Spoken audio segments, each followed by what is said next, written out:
Are you getting sick of this Tokyo heat? Well, here I gathered some escape places for you around Tokyo. My previous episode, I talked about some activities or some tips and tricks and products you can use here in Japan, and especially when you are stuck in Tokyo.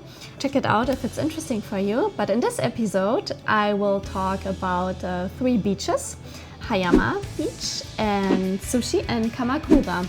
And I'm looking at my notes because this is actually the mental brain work of my Danish friend Lerke, which was the case in the previous episode too. Thank you, Lerke. Just to explain it briefly, Lerke is my Danish friend who is in Tokyo, I don't know, for 7, 8, 9 years or something, maybe even 10. And when I was new in Tokyo, I was overwhelmed with the heat and I didn't know what to do with my newborn. And she sent me this big file with her ideas, and with her permission, I'm sharing it now with you. It's still hot at the beach. It's not gonna be cold, but you get the sea breeze, you get another atmosphere. It's not like you are stuck in the city with all the skyscrapers. Also, the nights feel a little bit cooler. In the summer, in the beach area, also local businesses set up cafes and bars in the shade, and where you can buy drinks and foods and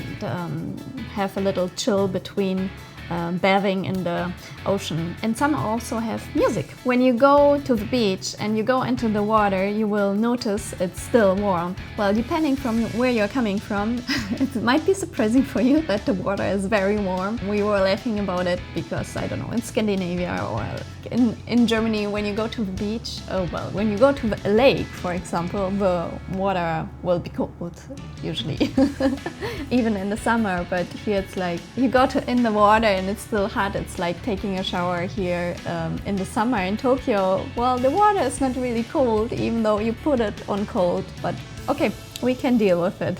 At the beaches, you will find a lot of water activities like surfing, paddleboard, and all those kind of things. The only thing you might want to look out for is, especially in late summer, the jellyfish. I recommend always do what the locals do. They usually know more than people who are new. Some beaches are stony, so you might want to use bathing sandals. A lot of people do that here too. So, first beach, Kamakura. First of all, it's less than 1 hour, depending on where you live in Tokyo, 1 hour train ride from Tokyo to Kamakura. Actually an old capital where the power shifted from the imperial court to the samurai warrior in the 14th century.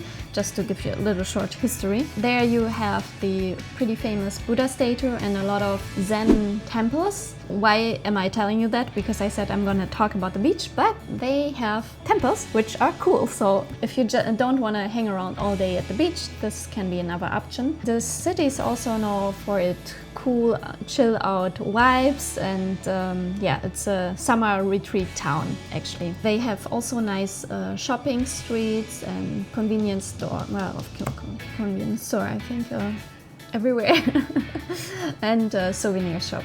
Okay, then if you go farther than Kamakura, one train station farther is the Zushi, called with not the S from sushi but the Z. It's also known for the laid-back atmosphere and the chill-out vibe. It doesn't have the temples of Kamakura, but they also have the beach. And there's actually, if you are in vegan food, there's one that I can recommend, which is quite nice to chill out. I will put it in the show notes. Then the next beach. Another, not train station, but bus station from, actually a few bus stations from Zushi, is Hayama Beach. And they have really great beach huts, and usually the farther you go, it's getting less crowded. How do you get there? Well, you can take the train. From Shibuya it takes a little bit more than an hour, and you can take the JR Shonan or Shinjuku Yokotsuka line. And not all the trains go direct to Zushi Beach, so you can check it on Google. And for Hayama Beach, as I said, you have to take a a bus from Zushi. Then if you want to make sure that you get a spot on the train, you can reserve one of the green car seats area in the train, and this is 500, it costs 500 yen plus, which you need to reserve in advance. Then you just need a card to pay for the train station. For paying, you can just use your normal Suica or Pasmo card. Or of course, if you have a car, you can take your car. I'm guessing it takes about 1 hour. Okay, these were my Tokyo escape places, beach places escapes. Beach places escape. Escape places to beaches from Tokyo. Tell me what you think. Tell me what you discovered so far, and which beach you like, which beach you don't like. I'm curious to hear all about it. Thank you, and also thank you, Lerke, for providing us with your tips and tricks. See you soon!